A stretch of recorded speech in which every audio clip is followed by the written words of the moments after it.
Good day, ladies and gentlemen. Welcome to another video na sasagot sa inyong mga katanungan. Dapat pala tawag ko sa inyong mga katanungan. At nandito pa rin po tayo sa Kowloon, sa Hong Kong. Yan, kita nyo po.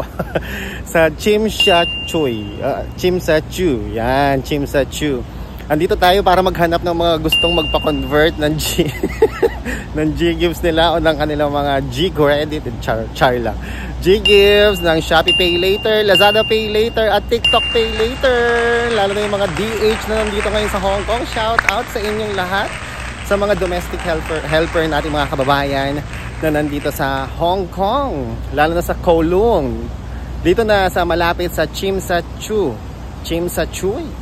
TST mga kaibigan. Familiar ba sa mga kababayan nating DH? Yan, nandito sa malapit daw dito itang bayan ng mga DH sa may central daw yun, central something. Anyway, mga kaibigan, kung nandito kayo sa Hong Kong o Macau at meron po kayong GoTime, pwede po ninyong magamit ang inyong mga GoTime card na pambayad po sa mga bills na tumatanggap ng visa payment or card payment. Kamukha halimbawa sa MTR or yung sa atin dyan sa Pilipinas ay MRT. Alam nyo ba na pwede nyong gamiting pambayad o pamasahe yung mismong card itself? Yung octopus. Oo. Sige, bye-bye. Bye.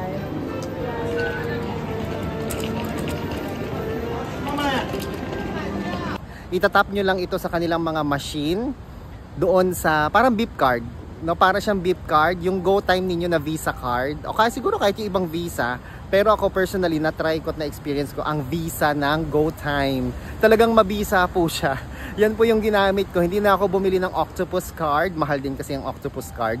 So yung GoTime card ko mismo, yan na po yung gamit ko. Kahit peso yung laman nun, nagamit ko siya sa MTR dito po sa Hong Kong. At nagamit ko din siya pambili ng pagkain, pambayad ng kung ano-ano sa Macau. At nabili ko din siya ang aking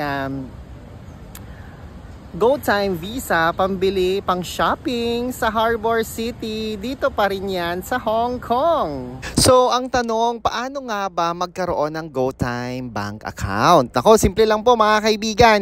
Mag-download po kayo ng GoTime bank account o kaya GoTime, i-download nyo po yan. Available po ito sa Android at iOS, no? Kung kayo po ay Play Store, meron yan. Meron tayong App Store sa iPhone, meron din po yan.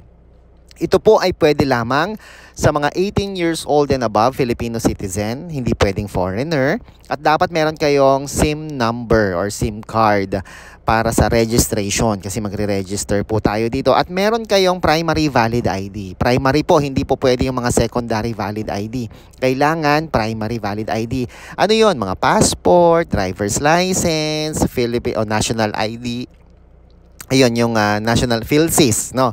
Kasama po yun. Passport, yan po. Kaya madali lang po mag-download nito. Yun nga lang, pag-download po ninyo, hindi pa po ninyo makukuha yung inyong physical card, yung Visa.